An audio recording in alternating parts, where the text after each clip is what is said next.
3 साल में सचिन की गाड़ी में 10 तो कांग्रेस के एमएलए वो जो जीतते हुए होते और उनकी टिकट कटती, और मैं कहूँ, मैं भी कह देता हूँ 5 बीजेपी के भागते। कम से कम उसकी गाड़ी में बैठने को आज 20-25 तो ऐसे मिलते जो जीते हुए होते, तो कहीं ना कहीं आज अपना वर्चस्व रखता। लेकिन वो नहीं स्टैंड ले पाया, नहीं कर पाया, अल्टीमेटली वही है। तो इसमें ही लगना ही है, तो माननीय अशोक गहलोत के नेतृत्व को स्वीकार कर।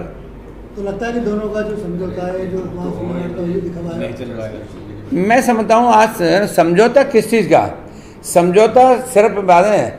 आज हमारा समाज भी और सचिन पायलट भी ये बात चाहते थे कि सचिन पायलट मुख्यमंत्री बने, उसके बाद में और कुछ भी बने और कुछ भी बने, कोई बना, ये बनते चलते रहते हैं। लेकिन मैंने आपको बताया था कि समाज का दर्द है, मेरे समाज का नहीं, हर समाज का दर्द है। और किसी समाज का मुखिया कोई ऐसा हो कि मुख्यमंत्री बन सकता हो तो हर समाज जाता है उस बात के लिए।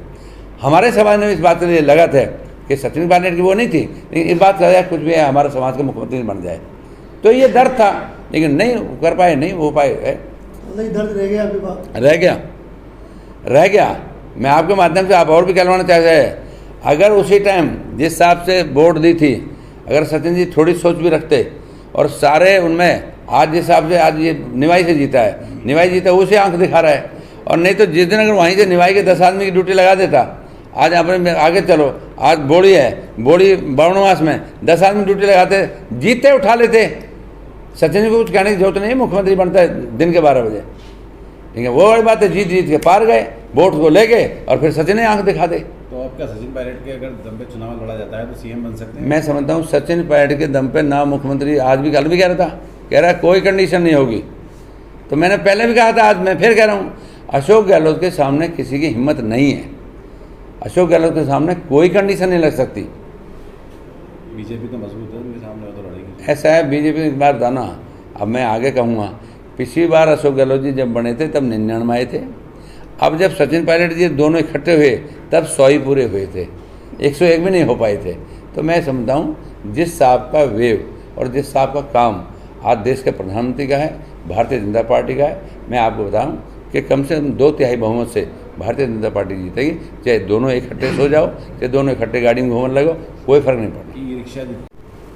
मैंने आपको कल सुबह भी बताया था, आपको कई पत्रकारों से मैंने बात हुई थी कि माननीय सचिन जी पायलट दिल्ली पहुंच चुके हैं, और सचिन जी पायलट शाम को फिर एक खबर डालेंगे कि सारे जब बाहर निकल के आएंगे तो मीडिया पूछेगा कि क्या रहा जी, तो उसमें ये की बात रहेंगे, वेणुगोपाल जी ने पहले भी हाथ खड़े करवाए थे, आज कल फिर करवा लिए। और मैंने आपको कल एडवांस बताया था कि माननीय सचिन पायलट जी कहेंगे कि अब हम सब मिलकर भारतीय जनता पार्टी को हराएंगे 2023 में। ये हालात है। आज भी मैं कह रहा हूँ कि सचिन जी को ये करना चाहिए कि आप जो भी कुछ कर रहे हो उस हिसाब से करो जिससे आपका अगला भविष्य हो। आज अब कांग्रेस आप छोड़ नहीं सकते, कांग्रेस नहीं छोड़ सकते। तो आज मैं पहले भी बात किया, अभी गए, आज अशोक गहलोत जी इतनी पावर रखते हैं कि आज सोनिया गांधी, प्रियंका गांधी, राहुल गांधी कुछ नहीं करते, जो अशोक गहलोत कहेगा वही होगा। अभी आपने पूछा कि भाई इसको कमेटी के चेयरमैन बना सकते हैं, इसको प्रदेश अध्यक्ष बना दें, भाई जो टिकट देगा, टिकट पे पावर नहीं रहेगी कि वैसे टिकट अगर देगा तो अशोक गहलोत ही देगा, उसके अलावा किसी को और को पावर नहीं होगी। तो आप मान के चलो वो आदमी इतना दमदार है कि अपनी पावर रखता है। तो मैं ये समझता हूँ कि जो भी इनकी लड़ाई खत्म हो जाए, अच्छी बात है, हमें कोई एतराज़ नहीं है। लेकिन बात इस बात की है कि जो आज पब्लिक जो परेशान हो रही है वो हमें बहुत दुख है। ऐसा लग रहा है कि दोनों के मिलने से कांग्रेस की ताकत ज़बरदस्त हो जाएगी, मुकाबला नहीं कर पाएगी। मैं समझता हूँ कांग्रेस के दोनों से मिलने से पहली बात तो ये दोनों जैसे मिल रहे हैं वैसे आपको भी मालूम है, हमें मालूम है, एक बात। दूसरी बात मैं बताएं कि आज सचिन पायलट जी ने आज तक भी नहीं कह पाया। मैं समझता हूँ आज हम समाज की भी राजनीति करते हैं, पार्टी की राजनीति है। हमारे समाज के साथ इतना बड़ा धोखा हुआ है अब जिसकी हम कहीं भी दर्द को कह नहीं सकते। और मैं माननीय सचिन पायलट के भी माध्यम से कहूँ कि एक दिन सचिन जी ने ये नहीं कहा कि मेरे समाज ने एकजुट होकर भारतीय जनता पार्टी को छोड़कर आपको कांग्रेस को वोट दिया, लेकिन एक भी आदमी आज तक भी इस जिक्र का नहीं कर रहा। मैं समझता हूँ आज समाज इस बात को समझ चुका है। आज भारतीय जनता पार्टी में समाज एक तरफा वोट दे रहा है, कहीं कोई दो राय की बात नहीं।